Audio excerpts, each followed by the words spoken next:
A montanha do poder continua sendo minerada exatamente pelas mesmas mãos. Análise política ao governo do nosso Minecraft particular do Brasil, Minas Gerais, meu segundo berço, estado que me adotou, em que eu fui aluno de um dos candidatos e tô sendo processado pelas máfias da mineração, então eu tô muito animado para falar disso. Vou meter o pau em Minas de novo. Se você acha que a política brasileira já perdeu completamente o juízo, saiba que em Minas Gerais o líder absoluto nas pesquisas para o governador acabou de ser demitido do próprio partido por faltar uma reunião, enquanto o governador em exercício pontua ridículos 6%, enquanto a Polícia Federal prende a diretoria do seu próprio órgão ambiental por vender licenças de mineração, e a empresa que matou 272 pessoas em Brumadinho pagou uma multa bilionária que o governo estadual usou para financiar a própria indústria mineradora. Bem-vindos a Minas Gerais, esse aprazível estado onde o pão de queijo é servido quentinho, o café é coado na hora e o poder político e econômico é minerado, lapidado e distribuído entre as mesmas famílias desde o Brasil colônia. Estamos em 2026 e a sucessão no Palácio da Liberdade e no Palácio Tiradentes desenha um espetáculo de ironia institucional tão refinado que faria os inconfidentes repensarem o conceito de libertas quaesera temen. O cenário atual de um pastel de vento eleitoral sem precedentes. Em março de 26, o empresário Romeu Zema, do Partido Novo, renunciou ao governo do estado para tentar a sorte na corrida presidencial. Boa sorte, Zema! Prometendo varrer o PT do mapa e criticando todo o sistema que ele ajudou a criar. Mas deixando de herança para os mineiros o seu ex-vice Matheus Simões, agora no PSD, que foi meu professor de Direito Civil 2, a transferência de votos de Zema para o Simões provou ser tão eficiente quanto o licenciamento ambiental de uma mineradora clandestina. Nas pesquisas de julho de 2026, como a Genial Cash, Simões aparece patinando com pífios 6% das intenções de voto, empatado com figuras secundárias. Enquanto o herdeiro de Zema se desdobra para ser notado e ainda precisa gerenciar os estragos da Operação Rejeito da Polícia Federal, que prendeu o diretor-geral do IEF por corrupção em licenças minerais, a liderança isolada da corrida eleitoral caiu nos braços de Cleitinho Azevedo, do Republicanos de Novo Partido do Edir Macedo. O senador e ex-humorista de vídeos de fiscalização ostenta confortáveis 35% das intenções de voto, vencendo todas as simulações de segundo turno por margens acachapantes. Mas como a política mineira não tolera facilidades, o próprio partido de Cleitinho resolveu protagonizar uma espécie de autofagia ao anunciar no final de julho que o senador não seria candidato por ter faltado à convenção partidária, deflagrando uma guerra jurídica e midiática onde Cleitinho jura que vai reverter o golpe na marra. Correndo por fora nesse fogo cruzado, a direita e o centro se dividem.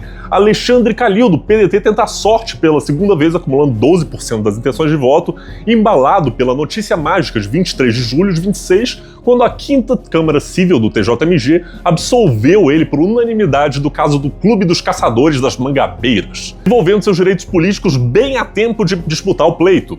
Do lado da esquerda, a situação beirou o desespero tático. Rodrigo Pacheco, cujo ex-sócio está me processando também pela máfia da mineração, que era sonho de consumo de Lula para o Palanque Mineiro, deu um sonoro chega de política em maio de 2026 e anunciou que vai para aposentadoria ao fim do mandato no Senado, forçando o PT a oficializar às pressas o veterano ex-ministro Patrus Ananias, que figura com 10% nas pesquisas, enquanto o empresariado testa o nome de Flávio Rosco pelo PL e Vitório Medioli flerta com a disputa. Nossa, como eu odeio o Flávio Rosco.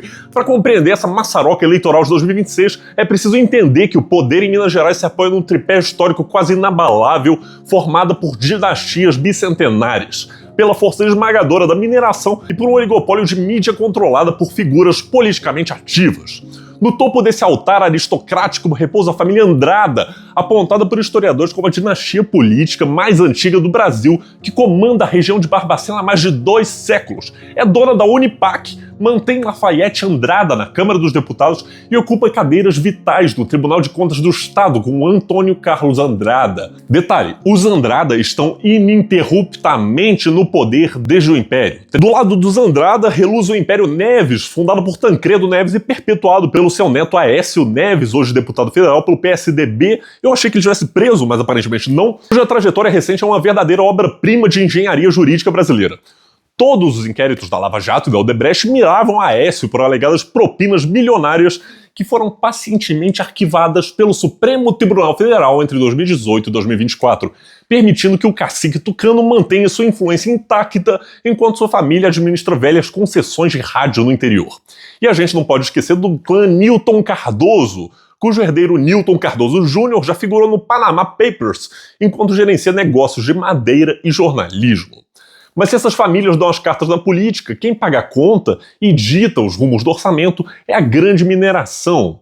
Empresas como a Vale, CSN, Uzi Minas, Gerdau e a ArcelorMittal são as verdadeiras donas do solo mineiro, numa relação marcada pelo sangue e pelo lamaçal de tragédias como a de Mariana em 2015 e a de Brumadinho em 2019, que ceifou 272 vidas no rompimento da barragem da Vale.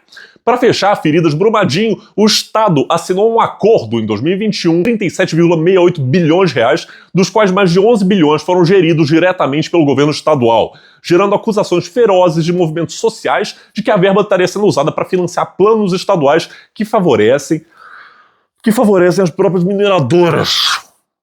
A promiscuidade entre o setor mineral e a máquina pública atingiu o ápice com a Operação Rejeito, que eu já cobri amplamente, deflagrada pela Polícia Federal e pela CGU, que desmantelou uma organização criminosa envolvida no licenciamento ambiental ilegítimo de jazidas, com um bloqueio de 1,5 bilhão de reais e o indiciamento de dezenas de empresários e servidores públicos em meados de 26. A narrativa sobre todas essas cifras e escândalos é cuidadosamente lapidada pelos grupos de mídia estaduais. De um lado, a gente tem o Histórico Diário Associado, dono do Estado de Minas da TV Alterosa, gerido por um condomínio acionário que é alvo de disputas judiciais intermináveis entre herdeiros de Assis Chateaubriand. Outro, o império do jornal O Tempo e da rádio Super Notícia, pertencente ao grupo Sada, do empresário italiano naturalizado Vittorio Medioli, ex-prefeito de Betim, que usa sua potência midiática e logística para projetar a si mesmo na política. No campo do coronelismo eletrônico, as concessões de rádio continuam sendo um modelo de troca. Além da família Neves com a Rádio Arco-Íris e a Jovem Pan de Belo Horizonte, o ex-deputado caçado Eduardo Cunha, esse Eduardo Cunha mesmo que está pensando, o Eduardo Cunha, resolveu montar uma rede de dezenas de rádios evangélicas no interior de Minas para tentar voltar à Câmara em 2026. É esse Eduardo Cunha que está pensando, virando alvo imediato de investigações do STF sobre o uso de emendas parlamentares suspeitas.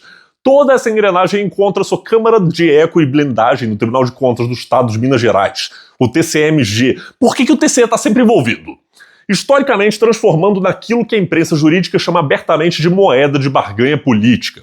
As 7 cadeiras do tribunal são sistemicamente preenchidas por ex-deputados estaduais indicados pelos governadores da vez, criando uma porta giratória onde figuras de todos os matizes ideológicos, de Durval Ângelo, do PT, a Antônio Carlos Andrada, do PSDB, passando por Agostinho Patrus, vice-presidente da corte, passam a julgar as contas e contratos dos aliados que os colocaram lá.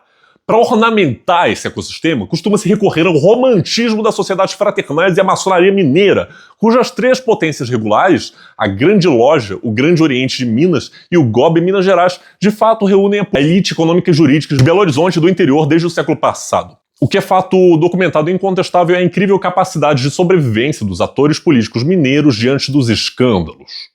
Se o mensalão tucano de Eduardo Azevedo nos anos 90 resultou em uma condenação tardia a 20 anos de prisão, que acabou suavizada pelo benefício da prescrição para quase todos seus coautores aos 70 anos de idade, o cenário de 2026 demonstra que a lição foi plenamente assimilada.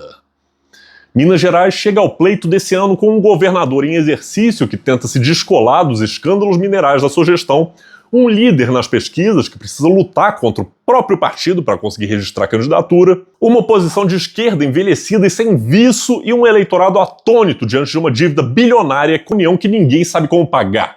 É o retrato acabado de um estado onde os discursos mudam, os partidos trocam de sigla, mas a montanha do poder continua sendo minerada exatamente pelas mesmas mãos. Desculpa, eu me exaltei um pouquinho nesse vídeo. Compartilhe isso com seus colegas mineiros de Belo Horizonte e do interior. Ajuda muito o trabalho, esses vídeos são longos, o Instagram não gosta de vídeos longos. Vejo de alguma noção do panorama político, que é esse caos de Estado que tem sido o berço dos maiores escândalos atuais, tem depredado continuamente recursos naturais que a gente não tem como repor para enriquecer empresários milionários da indústria da mineração, e você não ganha absolutamente nada com isso e destrói a porra da Serra do Curral, e você está permitindo essa destruição ambiental e os riscos irreversíveis desses danos causados que o empresariado não contesta de forma nenhuma. Então manda pra alguém, porque estão destruindo a sua casa e você não faz absolutamente nada, meu filho. Se você quiser dar uma olhada em políticos que defendem as pautas ambientais, eu recomendo olhar ali para a esquerda, tá? É um pessoal muito bacana. Me ajudou com as investigações sobre a máfia da mineração. Inclusive, caso você não tenha visto esse documentário, tem um vídeo de 1 hora, tem no meu YouTube, que eu assimilo várias figuras de destaque e depois me rendeu muitos processos. Que ainda estão rodando na justiça, mas eu imagino que não por muito tempo, porque esse pessoal vai ser preso em breve.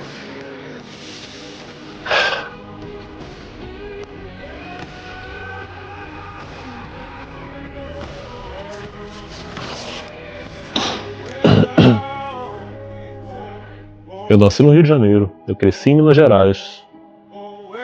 E eu tenho que fazer análise política dessa porcaria. Não tem um estado que salva nesse país.